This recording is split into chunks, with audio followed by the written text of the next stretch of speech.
Well, hello, Freight Nation. Welcome back to Freight Nation, a truck stop podcast. So glad that you're joining me today. Today is a really interesting version of the Freight Nation podcast. Today is a version that I like to call the learning version of the learning lesson or continuing education or sharpening the saw. How you can make sure that that tool that you're using to grow your business is as sharp as possible so you can grow it as fast as you'd like to. So, Freight Nation is part of what we do here at Truckstop. We're always here about helping you grow your business. We want to hold back on nothing to help you find the best ways to grow your business, so you can really truly enjoy and make freight move as fast as possible in the United States. So, thanks for joining us for Freight Nation. Today's a good episode because I love anytime I can learn. Look, I'm 57 years old, and one of the greatest joys of life is continuing to learn, knowing that I'm progressing along. And today, Free Nation, you get a real special edition here where you're going to get to learn from the coach himself, the freight coach, the man who put coach in logistics, Mr. Chris Jolly, the freight coach. Thanks a lot, Chris, for joining us today. I appreciate you joining us on Freight Nation. Yeah, Brent, I appreciate the invite, and I always love coming on here and talking shop, and Yeah, man. really just I guess one thing I always kind of rely on is I just know a lot of what not to do in Right. this industry, and I wanted to put more and more of that information out there to try and help some people. For sure. Which what's interesting, Chris, and this is Freight Nation, and I hope you see this as you've continued your journey inside of freight transportation in the United States. Is that, man? This is an industry that likes to help each other. We truly do. They like to help each other across the board.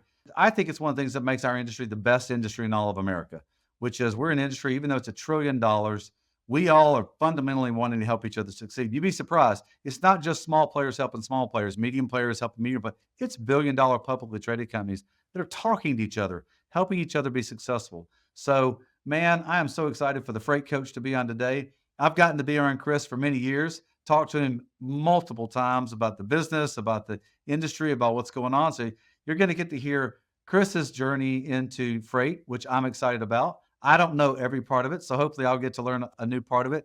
Also, you're going to get to hear about his aspirations, and his journey into continuing his success in freight. He's not just a media mogul guy. He's also he has his own brokerage company as well inside of the marketplace. So he not only talks about it, he lives it as well. So, Chris, again, thank you for joining us. And here's how I want to start, bud. All right, because you have a media platform, the Freight Coach. You've done, how about this, Freight Nation? Over 1,000 podcasts, webinars, media interviews online. I mean, it's amazing how much information he's put out there. So he's done that. So he owns a media platform. He also owns a brokerage a division of a company called SPI, but it's called the Freight Coach. And um, and so he also is into coaching companies individually as well. He's not just online, but he's coaching as well. So he does all kinds of things in order to help this industry grow, but also help his platform grow. So, Chris, help me out, man. So I know you didn't just wake up one day and you owned a platform, a media platform.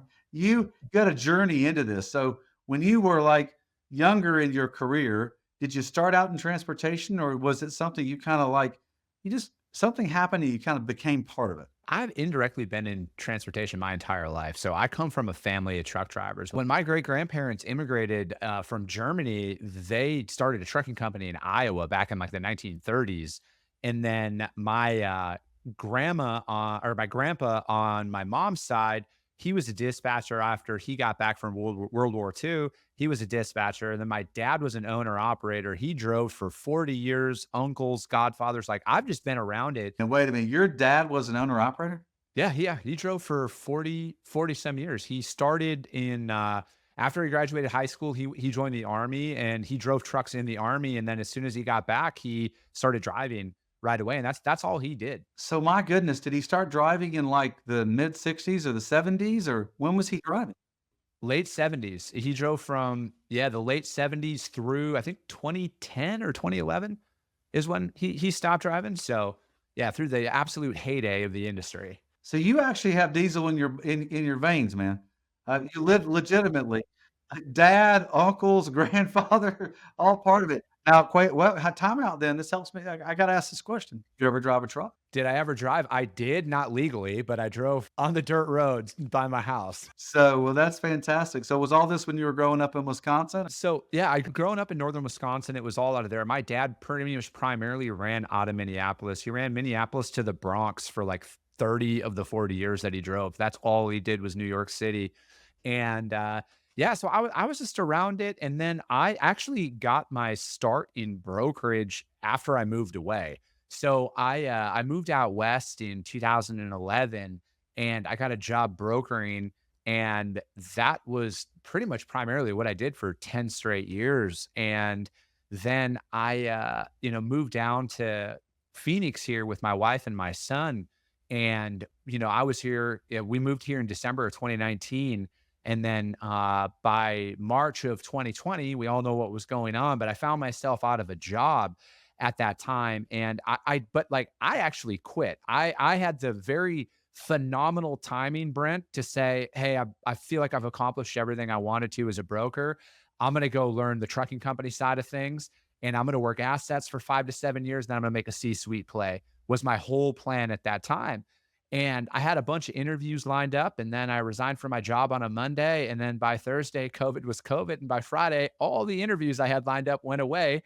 So here I am in Arizona, no job, beginning of a pandemic, just moved down here. And I'm like, oh crap, what am I gonna do?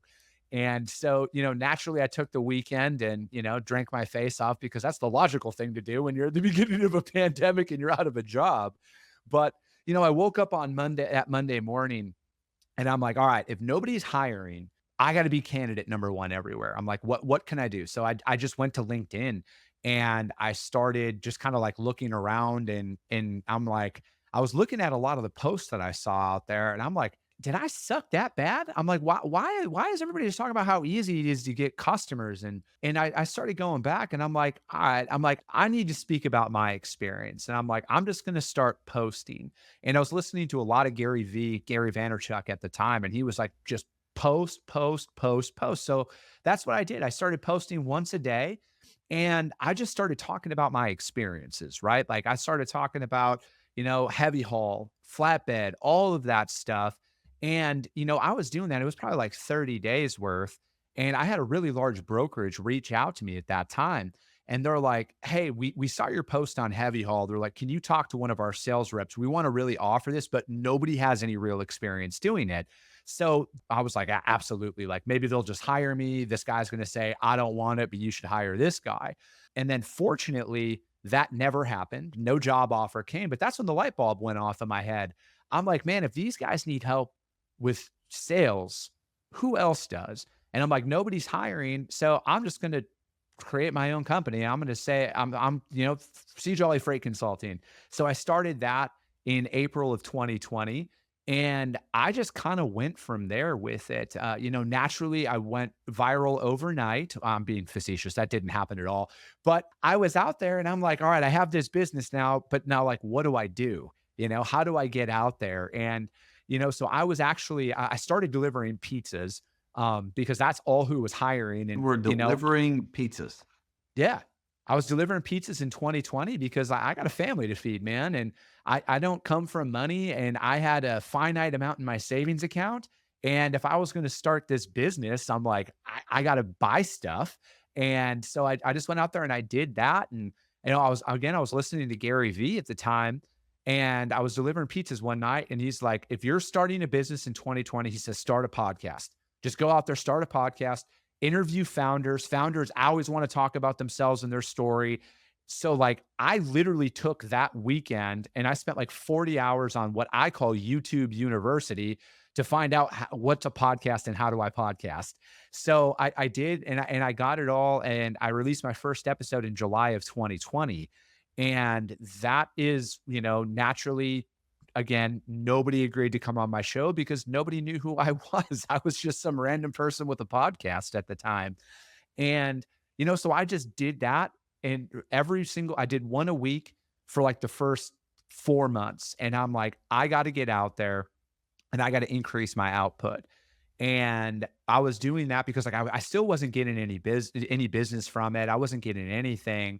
And I mean, I didn't even get my first customer until like September of 2020. And I'd been doing it for 4 months at that point. And, so it was like fast forward probably a year, 15, 16 months in. And that was the first month I actually broke even in So business. how many And months I'm then like, till you broke even? 15 months. Wow, that's actually pretty good. Most of them are like 3 years for you to turn a profit, so not too bad at 15 months. Yeah, and so we got that, and that's when like I got my first couple of advertisers on the podcast, and I'm like, this is something, like that's when I actually when somebody offered to pay me to talk, the first thought that came into my mind was to call my older brother and talk shit to him for him telling me to shut up every day of my life when I was younger. But after that, I was like, dang, I got something here. And I really wanted to create a platform for people that they could just come in and learn a little bit about the trucking industry because during that time in 2020, Brent, there was a lot of people who were selling courses on the industry, right? Everybody had a course about trucking. And I was like, I got a couple of phone calls from some people who were like, hey man, I literally gave this person like my last $1,000. They didn't teach me anything. Can you help me? And I'm like, okay. So again, I just went out there. I just gave them a little bit of the fundamentals of like what I was taught in the industry. And, a lot of it, nothing about what I talk about is proprietary. And that's why I openly speak about the best practices that I do, Brent, because, ultimately, if somebody can listen to my show and that's what keeps them in business, because you know what, maybe they hear about the right company then that's going to help them out. That's what it's all about to me. And, again, back to like I'm very fortunate to have advertisers who are like helping me do this because they see the education focus that I put on this. And now, fast forward this for some years later, like I have a track record of what I will talk about on this show now. Like you said, there's over 1,000 episodes. You can go back and listen to all of them, and you're not going to find me talking about controversial topics or going for clickbait or anything else. I've one thing I'm very proud of myself on is I have stayed course this whole time. I haven't bit into the algorithm bug of just trying to get more clicks and more likes and anything like that. And and so it's like to me, it's like there needs to be more people who are willing to share their story out there that puts the right information because otherwise, I mean, again, ultimately everybody has to make their own decisions in their business and their lives. But I at least know that I want my brand, my media, the platform that I've put together. I want it to be known as, hey, you know what? You can go and listen to that. You can get some really good information from it, and there's no catch behind it. All right, so let me back up a little bit because you just said something I think is remarkable. You said that you feel like one of the best things you can do is help others understand how freight moves and how they can create success in moving it by some of the experience you have. And you said none of what I'm talking about is rocket science. It's not proprietary. It's the basics, but you've learned it and you've experienced it. So let me go back another quick step. So you spend a lot of time around your family inside of transportation. I'm gonna guess you spent some time in the truck with your dad. Lots. How and this is what I wanna bring out because you're gonna talk about some of the details and some of the great blocking and tackling that you need to do if you're gonna be in the brokerage industry. We're gonna go into that in a few minutes, but before we do that, I want you to talk about the role that experience of you being with your dad and your uncles and your granddad, how that shaped you into being the person you are today, somebody who really just fundamentally wants to help. So tell the Freight Nation watchers and listeners, like, what drives you when you think about that? I mean, now it's more of, I guess it's more about family legacy in the industry. And I guess I want to be known as the person who like fixed the industry ultimately. Like I want to be known as the person who really bridged that gap between drivers and brokers and really fundamentally fix things because my old man, I wanted to interview him on my show and he actually refused. He refused to come on. Yeah, because he was like, Chris, he's like, I listened to what you talk about. And he's like, nothing's changed, man. He's like, I started driving before most of these people were even born. And he's like, everything you guys are talking about was a problem in the 70s. It was a problem in the 80s, the 90s, and the early 2000s. So he's like, if nothing's changed, he's like, why would I come on there and talk about anything? And I'm like, ah, that's fair. That's fair. But, for me, it's like, I just want to bring, kind of awareness to what actually goes on out there. Cause it's easy for a lot of people to sit in their offices and not have to deal with traffic, not have to deal with breakdowns on the side of the road, not have to deal with showing up to a facility just to find out that the broker didn't actually set their appointment. And then they have to sit there for 2 days and, miss their kid's birthday and everything else because, I had that happen. My dad wasn't at events growing up because, of his chosen profession and everything. But I think ultimately, like we're at a very pivotal moment in this industry where we actually have an opportunity to fix things for drivers to actually be heard for the first time out there. And I talk about this on my live show a lot. Every time one of the top 10 on transport topics is released about top 10 concerns for fleets and top 10 concerns for drivers, they're never the same. So it's like even there, it's like it's those things. So it's like I think ultimately now I want to be a part of the solution. I don't want to continue to be a part of the problem. And that's one thing that, because early on in my career, I thought I had everything figured out, as I think most people do in their mid 20s and late 20s. Everybody thinks we have it all figured out and we're different and we're better than everybody else. And then eventually you get slapped with reality. A few times you lose a key customer or something like that because you lied and everything else. And, I think everybody kind of reaches that moment, or they should, where they're like, all right, enough's enough. I got to change my ways. I don't want to do this anymore. Cause like, man, I was that prototypical broker. I talk about this a lot. I was that prototypical broker that lied about everything. There was times, Brent, where I lied so much, I didn't even know when I was telling the truth on some of these situations. And I just, I had enough at that point. Right. I got you. So you decided to have a change of heart and something to help build things up instead of just focusing on what's best for you. So but that's unique, Chris. That's unique in your approach to transportation marketplace because here you are, you kind of got all the way down to, when you launched your platform on for the freight coach, man. So that's a unique thing. I mean, that you had to have like a reality check for yourself. So this is good for the Freight Nation watchers and listeners to hear this because it's like we all have to go through that in our life where we do a reality check on who we are and who we want to be. So something brought you to that. What brought you to being that guy, being the guy that people can trust? I think a lot of it is I wanted to have a brand that could grow over time and not a brand for a season. And I think you see a lot of that out there is a lot of people get caught up in the algorithm bug, Brent, where they're like, oh, I got to say something else that's going to hit and all this stuff. And it's only self-fulfilling, right? Like, and I don't want a brand that was out there that had any, like, I'm going to be a human. I'm going to make mistakes, but I didn't want to have any intentional blemishes out there where it's like, oh, I went down that whole driver versus broker thing and I just openly talk trash on other people. I didn't want my brand to be associated with that. I wanted it to stay on course with that. And it's tough at times, right? Like, trust me, man, I'm competitive. Like, I want to chirp sometimes, but I don't. I keep my mouth shut because, I heard something. I'm in an entrepreneur group called Arte Syndicate.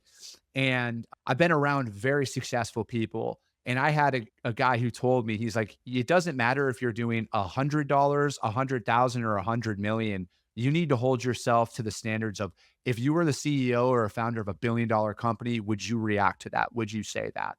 And that's even though like I'm nowhere near $1 billion company, I want to hold myself to that standard right away. And then I want to, because it's like, again, it's a lot easier to stay course to that way where it's like, I can see things, but I'm like, that's not my mission. This is my mission. And I'm going to stay on that because, again, like this is an actual business now, Brent. Like this isn't just a hobby. This isn't just me at my kitchen table. Like this is an actual thing that brands seek out, right? Like I'm very fortunate to have people come up to me and want to talk to me about like advertising on my show. And that's because of me holding myself to that standard for a very long time, Brent, where there's a track record of like, hey, this guy's not going to go off the rails every other week. And They might have good engagement, but like he also might cause a shitstorm for our brand, you know? So it's like, and I also think like ultimately, like what I want to do as a person, like I want to use this platform to like just to help people, right? Like ultimately, that's what it boils down to. So I think when your mission is greater than that, you can kind of see through that short-term gain. And when you start with nothing in a business, because again, like I bootstrapped everything. I don't have investors. I don't have a golden goose of family that just deposit money into my bank account. Every dollar of revenue I get, I got to stretch it out into $15 of ROI to come back with it. Right. So, and it's also like none of this is a hobby as well, because like this is how I feed my family, and I take that very, very seriously. Well, I know how that feels. I got 5 mouths to feed here, and they're all adults now. I know how that feels, and in the end, you've got to your integrity and virtue is what you die with, man. That's what people are gonna remember you as. So so so that thank you for being that open and honest about things. That's a fantastic thing, and so I know that was a benefit for the watchers and listeners to kinda, like, glean from that, 'cause the whole purpose of this podcast is for people to improve themselves or improve their business in this industry. And so that's exciting to hear from your point of view. All right. So let's talk a little bit about when you started getting into coaching. All right. So you started what are some of the all right, so you've launched your own platform, you're getting into coaching, you've got some experience in the past, so you're bringing that forward. What do you start when you're talking to somebody about coaching with them? What do you start with? What's the hey, you got to get this right first. This is the most important thing to get right. Where do you start? So for me, it's finding out like what do you want to do with your company, right? And I think that a lot of individuals out there are like, I just want to make money, and it's like, yeah, I get that. That's a very critical component of it, but ultimately, what's your mission? What are your core values? Who do you stand for as a business? And it to me, and then it's also kind of segues into a lot of like what are you training? How are you training your individuals? Is your training program, here's a dry van, here's a reefer, here's a flatbed, now go cold call? Or is it actually teaching people the fundamentals of what freight works in what mode? What is the most effective way to go out there and transport a lot of this product? Or is it more of how can I just make the most money in that transaction? And a lot of brokers, and again, I speak like this because like I've been a broker for a very long time. And I've seen enough on social media to know that this is kind of how a lot of people think is as a lot of brokers want to think, how can I make the most money in this situation, every situation? And then they put their company first, which, I get, but like ultimately, your customer has to win and your carrier has to win before you win as a broker. It really has to happen because otherwise, why is anybody going to work with you through the long term if you're just out there and you're just putting yourself and your company first? You'll be fine. You'll make a little bit of money, but you're never going to grow to the levels that you want, right? So I think it's really finding out what's their identity, and then it's mainly where do they need the most focus on. And I think a lot of companies get it wrong, Brent, in the sense of like they only want to focus on sales, but they don't want to focus on operations. Where I almost take the opposite approach, where you need to have rock solid operations before you can even really sell. Because otherwise, I use this analogy a lot. You can put 1,000 truckloads on your board tomorrow, but if you don't have any way to cover them, you might as well just give all the freight back. You're done, right? So for me, it's learning about the fundamentals of this industry. It's the blocking and the tackling that hasn't changed. Like ultimately, it's all one and the same. And this even goes to the shippers that I work with now. Not one of them have asked me about what's been talked about at a lot of these conferences, right? A lot of them are focused on, do you actually know what you're doing? Like, are you just calling me or do you actually know that my load of frozen chicken needs to be temped at this and it needs to be moved on this? Again, it's those fundamentals. So to me, it's about building that out and then really just building a repeatable and a scalable process. Because, and this is coming from somebody who I don't write anything down, but I have a business partner who writes everything down. So because like really that's what brings the value in the long term. Like if your goal is to build your company and sell it one day, you better have everything documented. You better have processes. You better have all of that stuff on lock because that's where the value is, right? I can't sit here and just say like, "Oh, I've been doing this for a long time. I did X in revenue. You should buy me for Y." You know? So it's like it's really about building out the infrastructure of your organization. And I think a lot of it is finding out like what do you do every single day? How do you document that and turn that into a process to where if you're gone, the person who's watching knows exactly what to do. They know exactly what to say. And I think like it's building that foundation and then going out from there. Yeah, for sure. So I appreciate your point of view on, first off, know where you want to end up, know where you want to land, and then prepare yourself first. If you think about like the military, they don't send you into battle. You don't put a uniform on and go into battle, put a gun in your hand and go into battle. You train for quite a while first. I loved your point about the training aspect of things, like really prepare yourself to win. So I'm with you. I'm people that focus on, look, there's nothing wrong with wanting to create a great financial success. But I would say is focus on creating success for your customer, and that will determine your financial success. So if you can satisfy the customer's need, everything else will be taken care of for you. So that's super exciting. So I know that there's we serve a relational industry, a very, very relational industry. And I know you're a relational guy. I watch your work all over the shows that we're at and the events that we're at, and you're super relational. How does building the right relationships for your brokerage? Because people go, oh well, no, I'm gonna buy the freight from the shipper at this point. I'm gonna make sure I got that taken care of, and I'm gonna make sure I can sell it for this amount. I got some automation set up in technology, and I got everything dialed in. I've got everything dialed in just right. And, they think they're focused on the speed at which they're doing everything, which is important.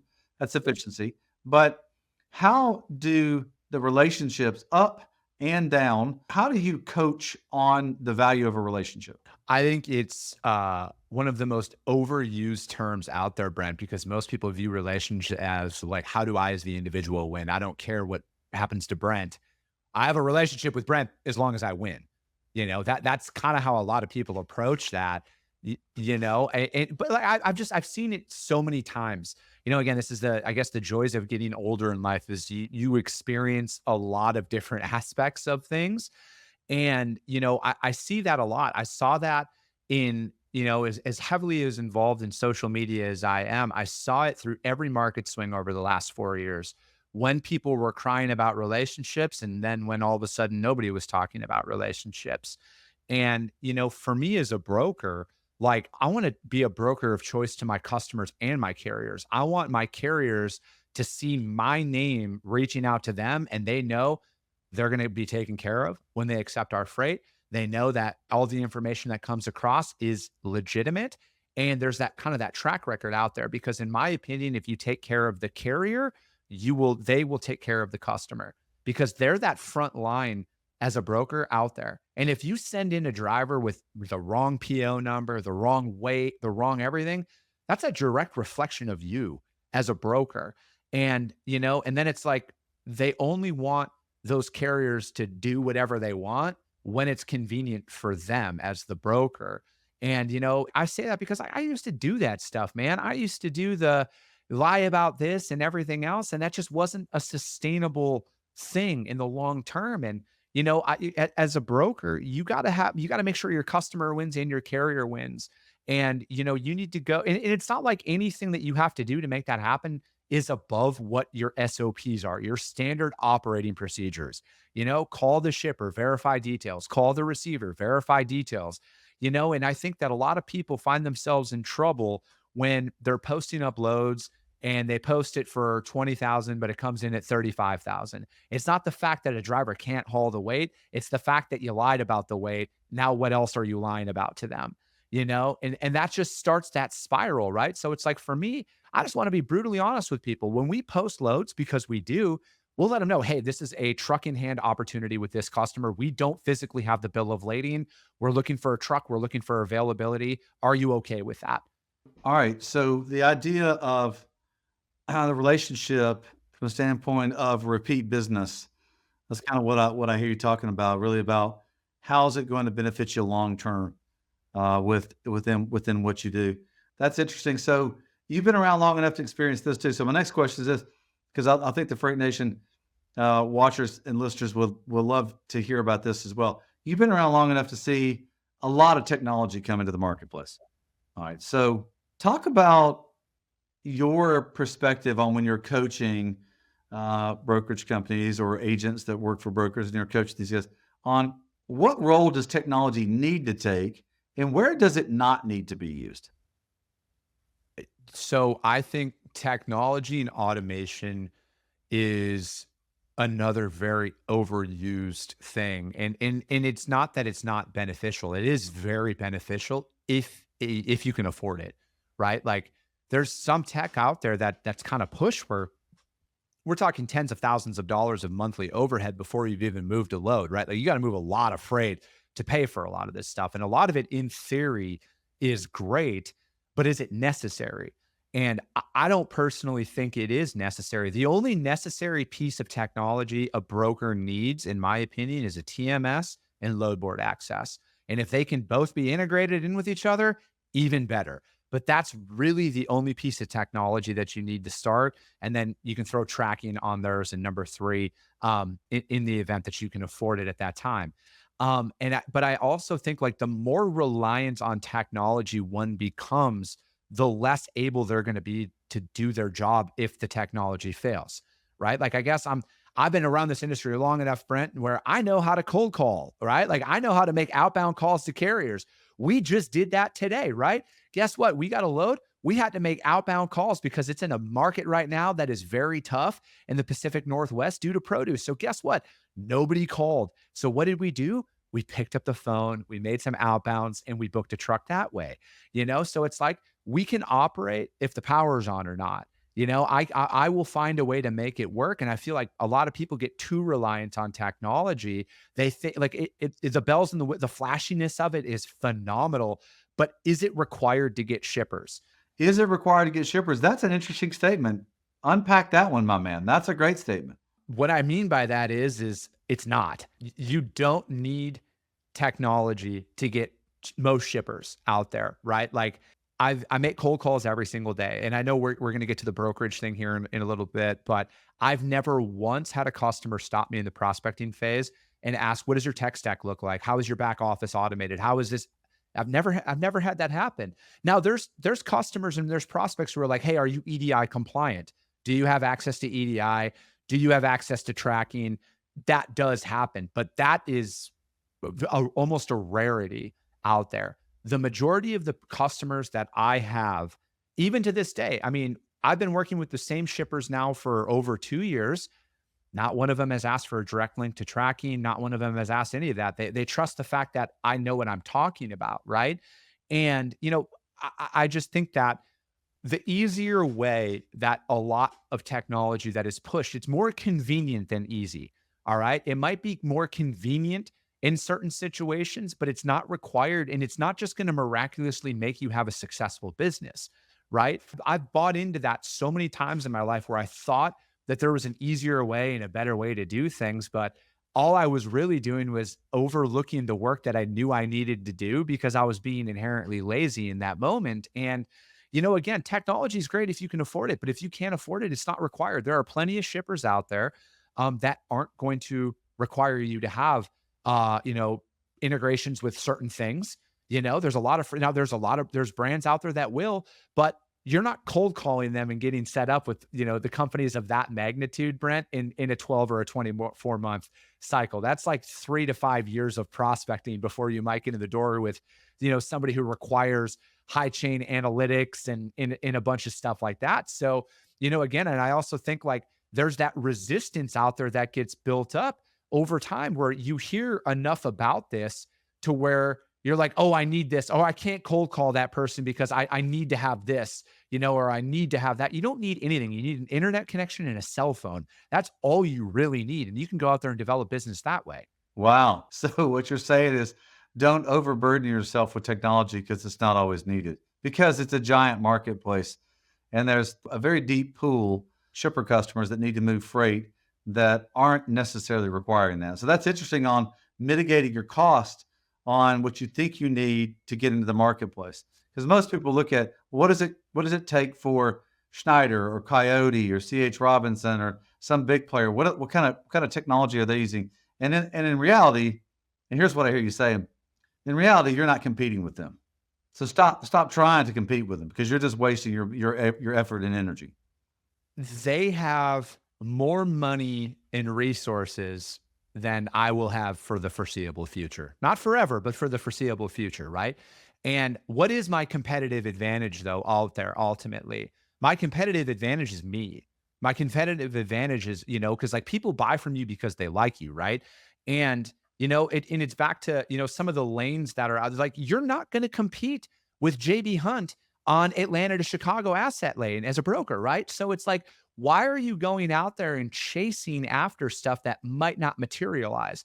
I need revenue as a business owner. All right. I don't need fictitious revenue. I don't need a facade of, oh, I'm only going after. No, I got it. Like I said, I got a family to feed.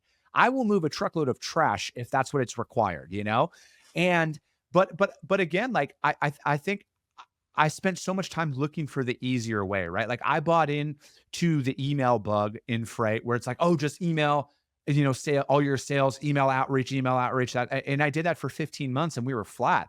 I have a literal direct line item on my P&L, Brent, that shows when we said, all right, enough's enough, pick up the phone and dial, and where all of our return came from. Yeah. That's exciting, man. All right, so let's pivot into, you mentioned just a second ago, let's pivot into, all right, so when you're talking to the broker about now selling the freight down to the carrier, so let's pivot into the language that you use or the coaching that you use for the broker who's in the marketplace. And if you don't mind, identify the type of broker that you typically coach. Yeah. So, I mean, I really do. I don't, the only area that I do any real coaching in anymore is within the TIA. I'll do the new broker success program that's inside of of there.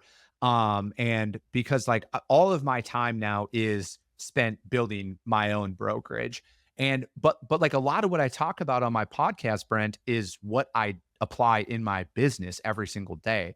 And so I put those best practices out there because ultimately I want to save that person that headache that what if you're paying, can I use exact examples on this show of like rates and stuff? Oh, okay. So if I'm moving a specific lane out there and I'm paying $900 to a quality carrier every single time, but maybe the market drops down to like 850. I think it's very much in the broker's favor to continue to pay that carrier $900 when that market is dropped, because ultimately I'm banking on the fact of when that market increases to maybe it's like 950 or 1,000, they're going to continue to do it for $900. And it's because you helped them out in the times when everybody else was driving down the prices and you were able to give them that consistent rate out there. So it's like, for me, it's like, I want to find out carriers and the lanes that they want to run. I don't want to utilize a load board and then post a load and then try and drive down a rate and then be their backup option, right? Because if a carrier is telling you like, hey, I need to get to Dallas, I want to run this Atlanta to Dallas. And you're like, well, I have this Atlanta to Oklahoma City, and then they just reluctantly take it because the market's bad and they might not find a load. But what do you think they're doing in the background? They're out there trying to find that load to get them into Dallas. And then all of a sudden, miraculously, they, have an issue with their truck or they're not getting offloaded in time, all because you didn't listen. So it's like, for me, I want to have a conversation with the carriers that we're working with. The majority of the freight that I book to this day, like we'll move 100 containers this month and 90% of them are with 3 trucking companies. Wow. Wow. That's remarkable. And that's because, like we build up our network based on, we have 2 primary carriers, 2 secondary carriers, and a no shit carrier on every single lane. So we create our own internal waterfall. Did you just create a new category of carrier? I did. They're the best ones out there. They're more expensive, but they always have a truck no matter what time of day or week. The OS. They heard of the OG, but you got the OS carrier. Yes, exactly. Those are, but for me, I want to find those carriers that are running specific lanes no matter what, right? They got that dedicated customer in Dallas that they're coming back to it, that they go into Atlanta with. Like we moved this load out of Atlanta, actually going out to Odessa, Texas. And I had a carrier of ours that we found that was based out of Odessa. They delivered into 100 miles outside of Atlanta in Alabama, right on the border, a town over there. And they were like, we would literally deadhead back empty down to Texas because like we moved so much volume with the shipper. And then we just got them on, I don't want to call it a rinse and repeat, but every Monday morning they'd drive into Atlanta, they pick it up, they deliver for us on Odessa on Wednesday. Exactly. So we want to build up our carrier network based on the lanes that they want to run and that they're already running. We just find that complementary freight that matches up with their book of business. So I want to find the why behind it, right? Why do you want to run this lane? Do you have a drop yard in that area? Do you have a driver who lives in that area who needs to get home? What does that look like? Because again, I'm not looking at that as how do I make more money on that? I look at that as like, how do I have the most reliable carrier that I know is going to pick up this load no matter what, you know? And so I build up that network out there because, again, it's just me and my business partner in our brokerage. And we got to grow it to a point to where like we can get into profitability and be able to hire and everything else. So it's like we can't spend time of our day recovering loads because we wanted to pay 850 every single time or 825. We wanted to drive that rate down when the market rate was what it was and we had a quality carrier at $900. So you got to look is that $50 margin or $100 margin actually 50 or $100, or what was the cost of acquisition in that shipment and stuff like that. So I think the more and more that you do that and focus on that, if you I swear by this and I will die on this hill, Brent, if as a broker, if you take care of your carriers, they will always be there for you no matter what. That's super great advice, man. Thank you so much for disclosing that to the Freight Nation out there. So all right, so I got a couple minutes left. I want you to talk about this because this is something I think that you're like you have like Jedi skills at. I mean, I just think you're really really good at this. I think you're very good at creating the right motivation for like the inside psyche of yourself, and then I think you're also really good at adaptability. So talk a little bit about how the freight coach looks at motivation and adaptability, and then we'll close it out. So I think motivation is a lie. I am more about you have to cultivate discipline, and it takes a lot longer to get to that because motivation fails. Motivation goes away. Motivation is more of an emotion, it's not a habit. And, this is just coming from somebody who, Discipline is what drives the things. yeah, discipline is what makes sure that you get the work done no matter what, regardless of your feelings. Because I played into my emotions for too long, about, oh, I'm motivated today, I'm going to go work out. Well, okay, that might work out for a couple of days. And then I stop because I'm tired, right? Or I'm sore.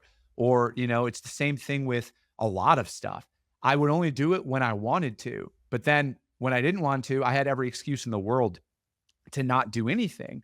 But that doesn't really pay your bills too long, So for me, it's about creating that discipline to show up and put in the work that you set out for yourself every single day. And that's why I talk about the buildup of your skill set, right? Like if you're out there and you're like, how do I need to start making cold calls? Don't just say like go rip out 100 calls in one day and then not make any for the next 3 because I made 100 a couple of days ago. Set that number, make 10 calls a day for a week or 2 weeks, whatever it takes until you get comfortable doing it. Then increase your output and increase your output and increase your output. And then you do that. And then all of a sudden you're rocking out 20, 30 calls every single day without fail. And you're not even thinking twice about it. All the emotions that you had early on, all the nervousness has since dissipated. And now that's just your habit. That's just your routine. That's just what you do. And you hold yourself to that. And it was the same thing about, creating content and creating the podcast, because one thing that I'm asked a lot is how do you do this so much? I'm like, well, I have a system, you guys. Like, this is an actual process that I follow now. I stuck it out for so long. I don't necessarily have to fish for guests very often. I have a lot of people who come to me, or I got a list of 100 people I could book for the next 20 weeks on my podcast if I really wanted to.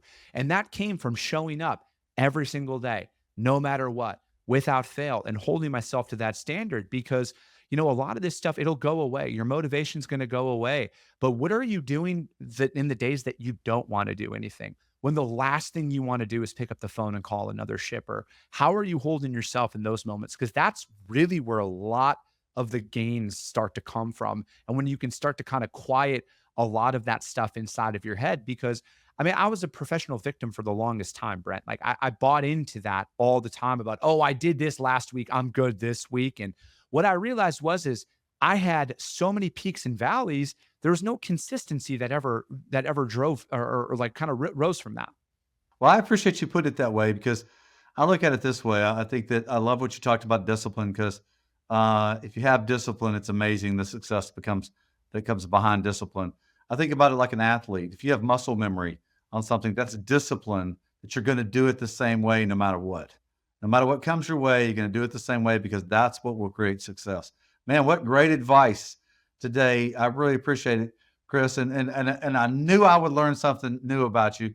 And the fascinating thing for me was your history inside of this industry and how really, you look at the freight coach and you go, yeah, well, you wouldn't have thought the freight coach is like 3 generations of trucking. The freight coach. It's not that you're not super surprised by it, but it's like amazing how when you look at how people that really are fundamental parts of this marketplace, that how they came from a part of the industry where it just encouraged them to continue to be inside of it because it's part of who they are. So that's exciting, man. Thank you so much for being on Freight Nation today. I really appreciate your encouragement and your advice and your coaching to the Freight Nation watchers and listeners. I appreciate the opportunity, Brent. Thank you so much. And, I love everything about this industry, really, when it boils down to it. You were saying this earlier, and I agree. It's the greatest nation or the greatest industry that's on earth. And I truly think that, it's up to us to fix all the flaws and imperfections of it. And it's on us to raise those standards that are out there to help benefit everybody else and especially prepare the next generation of transportation professionals to have the right way of doing things in front of them. Well, man, those are great ending words, my brother. Thank you so much for always being an encouragement to others. And thanks for being on Freight Nation. Thank you. All right, man. Well, Freight Nation, that's a wrap. You got it straight from the freight coach, Mr. Chris Jolly himself. So thanks a lot for listening today and watching along. We appreciate it. And thanks for giving us your time, your effort, and your energy. And thanks for making trucking great. And as we say at Freight Nation, don't forget to work hard, to be kind, and to always stay humble. Thanks a lot, Freight Nation. We'll see you the next time. On behalf of the Truckstop team, thanks for listening to this episode of Freight Nation. To find out more about the show, head to truckstop.com/podcast. If you enjoyed this episode, make sure you hit subscribe so you don't miss any future episodes. Until then, keep on trucking and exploring the open roads with Freight Nation, a trucking podcast.